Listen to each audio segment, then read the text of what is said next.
people tell me that they have difficulty knowing what to write in their personal statements.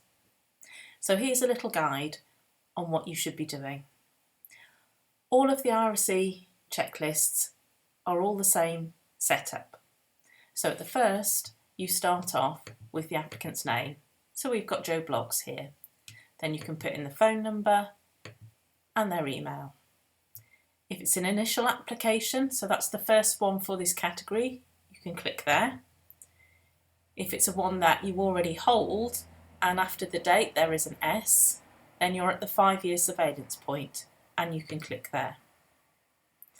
If you look at your date and you have an R after the date, then it's your 10-year renewal point. Now, each of them have a scope, and that is just telling you a little bit about what this license is about and what kind of a work you should be doing to be able to go for this license. Then it tells you what units the license is divided down into. Now, most of the units, particularly the practical units, are split into 3. Unit 1 is about planning. Unit 2 is about undertaking the task, in this case, maintenance testing. And Unit 3 is about completing the work. You can see those different units, and I'll show you as we go on where they appear. Your assessors, once they've finished, they will fill in the workplace assessment there and the competence assessment there.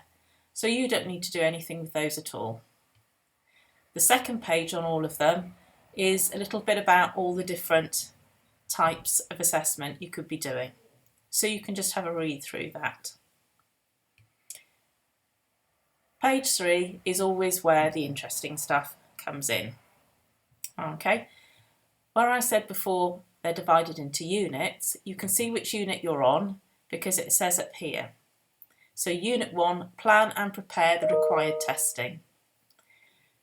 So that you know, for this one, it is all about planning your work.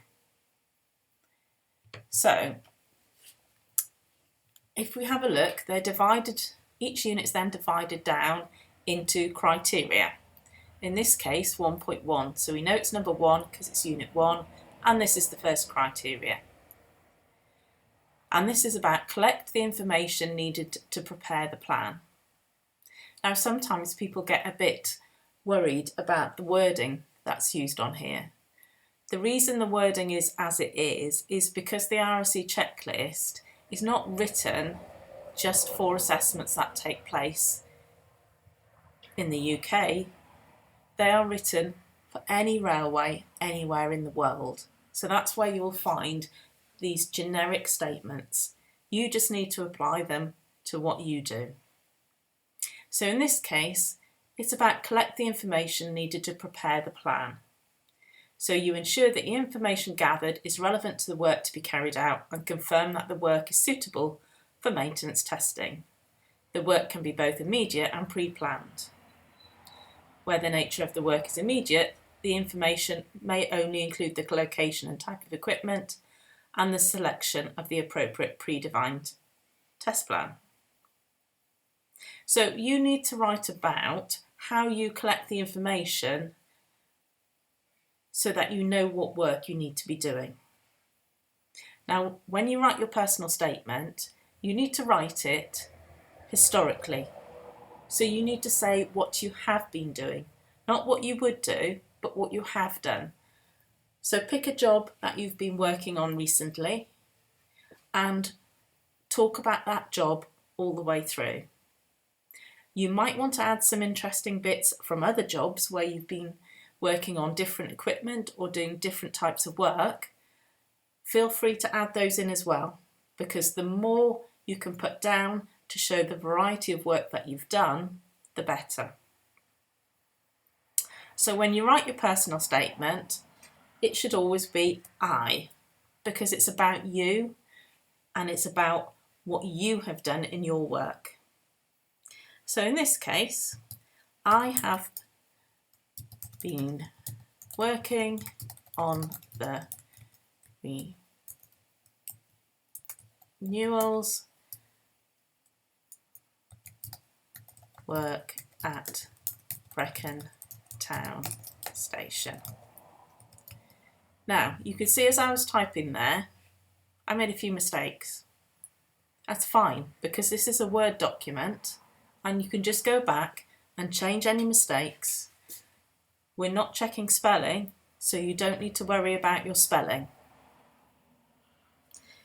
So we've said where we're working, now we need to say what we've been doing. So I have been renewing points machines in the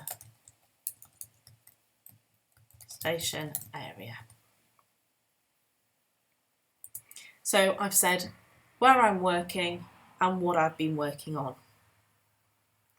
Okay, so to do this, I have obtained the details and the location of the machines in the station area and the location diagrams.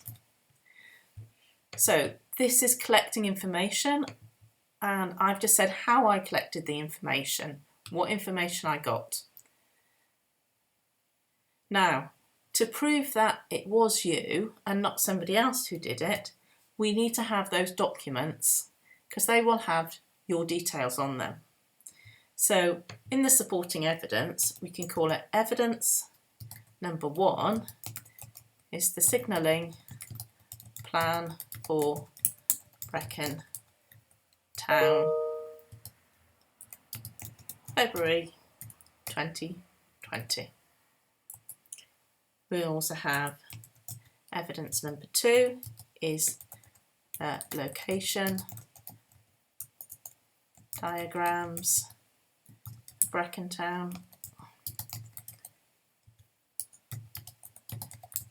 location 3. And lastly, evidence number 3, possession details, February 2020. So in here, where I've said that I can find those documents, I can refer to them. So I can say see evidence 1, 2 and 3. So it all tells a story, and somebody else reading it can see exactly what you've done and what information you've gathered. If you want to write any more, then you can just put a little bit more detail on there.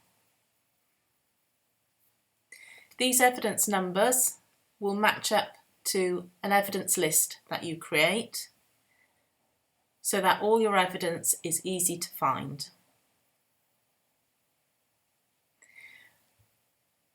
Once you've done that, you can go on to your next statement and do exactly the same. Write a little bit of personal statement and add in the evidence for it. You may be using the same evidence or it may be new evidence. If it's still relevant, you can use the same evidence. Not every criteria has to have a piece of supporting evidence. However, remember you're trying to convince an assessor and the IRSE that you know what you are doing. So the more evidence that you have to back up what you're doing, the better. So if you've got examples of 2 or 3 jobs that you've done, that would be good because it shows it wasn't just a one-off situation for the main job that you're explaining. If you need any more help, please contact us at PM Training and Assessing, www.pmtanda.co.uk, or email enquiries@pmtanda.co.uk. Thank you.